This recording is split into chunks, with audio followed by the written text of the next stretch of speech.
இந்த ரிவ்யூவில் எந்த மூவி பற்றி பார்க்க போனால் அர்ஜுன் தாஸ் அன்னபன் லீட் ரோலில் நடித்த கான்சிட்டி எப்படி இருக்குது அப்படின்னு தான் பார்க்க போகிறோம். படத்துடைய ஸ்டார்டிங்கில் அர்ஜுன் தாஸ் ஃபேமிலி மேங்களூரில் ஒரு ஹோட்டல் ஒன்று நடத்திட்டு வராங்க. அர்ஜுன் தாஸ் ஃபேமிலியில் ஒய்ஃப் ஃபிசிக்கலி சேலஞ்சு சின்ன பையன், அப்புறம் மாமியார் மச்சான் இவங்களாம் இருக்காங்க. அர்ஜுன் தாஸ் பையனானா அகிலனை ஸ்கூல்லேருந்து யாரோ கூட்டிகிட்டு போயிடுறாங்க. சிசிடிவி கேமராவில் பார்த்தா தான் தெரியுது அவங்க கூட்டிகிட்டு போகல, அவங்க கடத்திட்டு போயிருக்காங்கன்னு. அந்த கூட்டிகிட்டு போன நபருக்கும் இவங்களுக்கும் என்ன பிரச்சனை, இவங்களுடைய பாஸ்ட் லைஃப் தான் என்ன அப்படின்றதும் படத்துடைய மீதி கதை. அர்ஜுன் தாஸ் இந்த கேரக்டருக்கு ஏற்ற மாதிரி ஃபேஸில் டென்ஷனை ஹோல்ட் பண்ணுறதுலையும், அண்ணாமலை ஐகானிக் போர்டிங் சீனை ரீக்ரியேட் பண்ணதுலையும், லைவ் டிவி ஷோவில் ஃபோன் பேசுகிற அந்த மூமெண்ட்லேயும் ரொம்ப நல்லாவே பண்ணியிருக்காரு. அன்னபன் இவங்க கேரக்டரை இன்னுமே டெப்த்தாக எழுதிருக்கலாம், இருந்தாலுமே இவங்க கொடுக்கப்பட்ட கேரக்டரை ஜஸ்டிஃபை பண்ணியிருக்காங்கன்னு தான் சொல்லணும். அடுத்தபடியாக யோகி பாபு வடிவு கர்சி காம்பினேஷனில் வர எல்லா சீனும் காமெடி நல்லாவே ஒர்க் ஆயிருந்தது.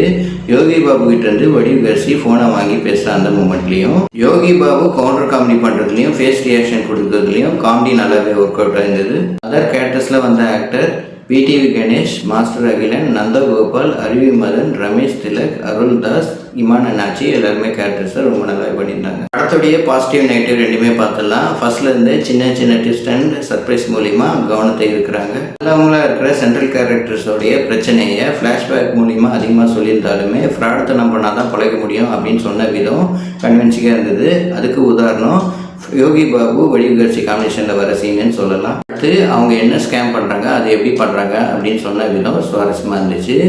அப்புறம் அர்ஜுன் தாஸோட 2 கேரக்டர் ஜாயின் ஆன விதமும் இன்ட்ரெஸ்டிங்காக கொண்டு போயிருந்தாங்க. படத்தில் வர காமெடி ரொம்ப நல்லா இருந்துச்சு. இபி ஆஃபீஸில் பிடிவி கணேஷ் அடிக்கடி லீவ் போடுறதும், அதுக்கப்புறம் அருள் தாஸ் ஆஃபீஸ்கிட்ட போகணுன்னு அர்ஜுன் தாஸ் பண்ணுற ஐடியாவும், ஓல்டு கொரியன் பாயின்னு படம் எடுக்கிற அந்த சீக்வன்ஸும், டாக்டரான ரமேஷ் திலக் பேஷண்ட்டை ட்ரீட் பண்ணுற அந்த சீக்வன்ஸும் காமெடி நல்லாவே உட்காந்துது. செகண்ட் ஹாஃபில் ஸ்கேம் ஒன்று பண்ணுறதுக்கு ஐடியா பண்ணுறாங்க. இப்போ தான் டேரக்டர் சினிமாட்டிக் லிபர்ட்டியை கையில் எடுக்கிறாரு. இருந்தாலுமே எந்த சினிமே போர் அடிக்கல. அதை தொடர்ச்சியாக லாஸ்ட் 30 மினிட்ஸும் என்டர்டெய்னிங்காக கொண்டு போயிட்டாரு.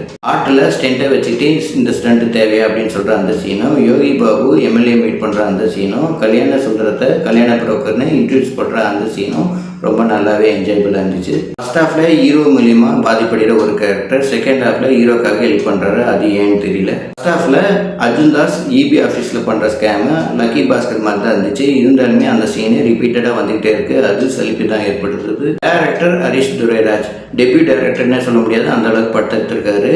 சதுரங்க வேட்டை லக்கி பாஸ்கர் மாதிரி ஐஸ்டு மூவியாக ஃபேமிலி பேக்ராஃபில் Kolamaavu Kokila gang leader doctor மாதிரி எடுக்க முயற்சி பண்ணியிருக்காரு. அதில் வெற்றி அடைஞ்சிருக்காருன்னு தான் சொல்லணும். ட்ரேடிங்கில் நடக்கிற ஸ்கேமு, ப்ராப்பர்ட்டி மேனேஜ்மெண்ட்டில் நடக்கிற ஸ்கேமுன்னு அவேர்னஸ் மெசேஜாக ரொம்ப நல்லாவே அமைஞ்சிருந்தது. சினிமோட்டோகிராஃபர் அரவிந்த் விஸ்வநாதன் அவர் பங்கு சிறப்பாக பண்ணியிருந்தார்.